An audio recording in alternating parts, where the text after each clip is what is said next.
Okay, let's just jump right into this. Think about your absolute favorite map for a second. When you look at it, you're not just staring at data plotted on a grid, are you? No way. You are actually experiencing an incredibly carefully engineered intersection of light physics, human physiology, and strict cartography rules.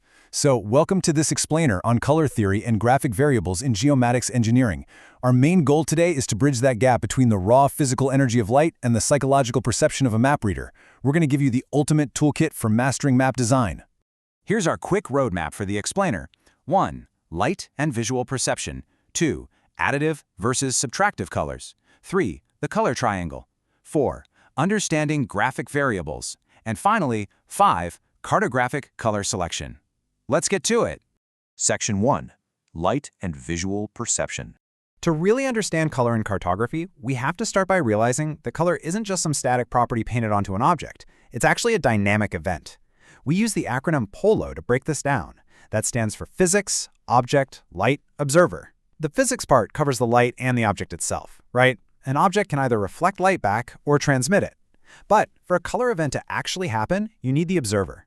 That's where human physiology and psychology come into play. Without the observer, without your eyes and brain there to process the information, all that vibrant map data is literally just invisible radiant energy floating around in the dark. Think about how that visible radiant energy actually interacts with us. When light hits the eye, our trichromatic system takes over. This theory explains how the 3 types of cones in our eyes detect specific wavelengths of light. It's essentially our body's way of reading the raw data of the visual world. But here's the thing, the eye is really only half the story. Once the eye detects those wavelengths, the opponent process theory kicks in deep inside the brain. Opposing cells are either excited or inhibited. And actually, fun fact, that is exactly why it's physically impossible for humans to see a color like reddish-green. It's just an incredibly complex translation process from physical light to a cognitive image in your mind. Moving on to Section 2, Additive versus Subtractive Colors. So, if you're viewing this explainer on a tablet, a laptop monitor, or a projector, you are looking directly at the additive color model. We call red, green, and blue the additive or transmissive primaries.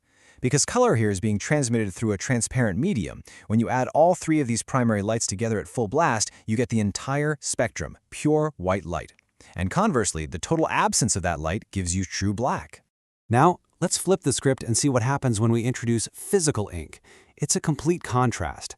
Subtractive colors, which are cyan, magenta, and yellow, are the pigments used in printing.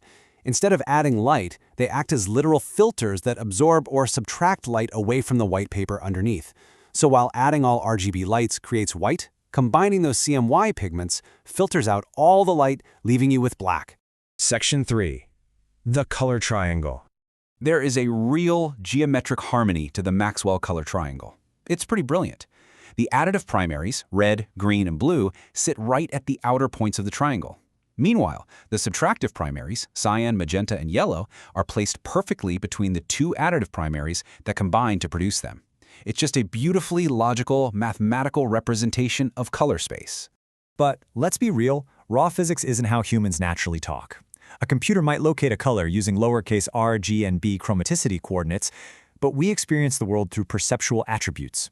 We describe color through lightness, which is its relative brightness compared to white, hue, whether it's red, blue, or green, and chroma, which is the purity or saturation of that color.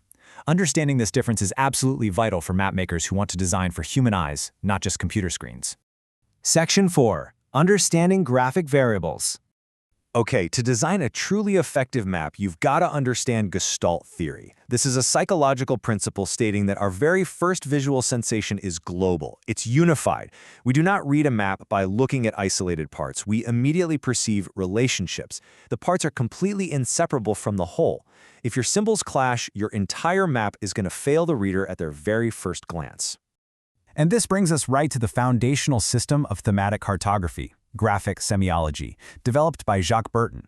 Cartography is a visual language, and the ultimate goal here is monosemic communication. That means one symbol has one exact meaning. We want to eliminate any duality of interpretation so that every single reader gets the exact same story from your graphic choices.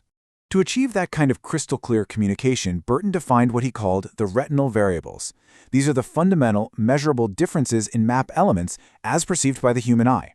No matter what kind of map you're making, you're going to use variation in position, size, shape, value, or lightness, color hue, orientation, and texture.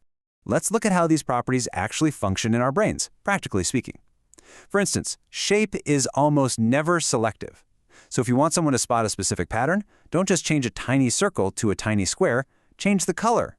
On the flip side, size is highly dissociative. It changes the visual weight of the symbol, completely breaking the feeling of a unified group. And finally, ordered variables have a natural sequence, like lightness, while quantitative variables, like size, actually allow a reader to estimate real numerical differences. Section 5. Cartographic color selection. Color perception is heavily psychological, folks. You absolutely must respect memory colors. Evolution has hardwired us to expect water to be blue and vegetation to be green. If you go and paint an ocean red and a forest pink, the map just feels wrong and your reader loses trust instantly. Furthermore, we have to remember our cognitive limits. While we can technically see thousands of colors, our capacity to absorb abstract data mapped to colors is incredibly limited. For representing a range of data, you should strictly use a maximum of 5 to 6 colors. Any more than that, and the reader is just going to be confused.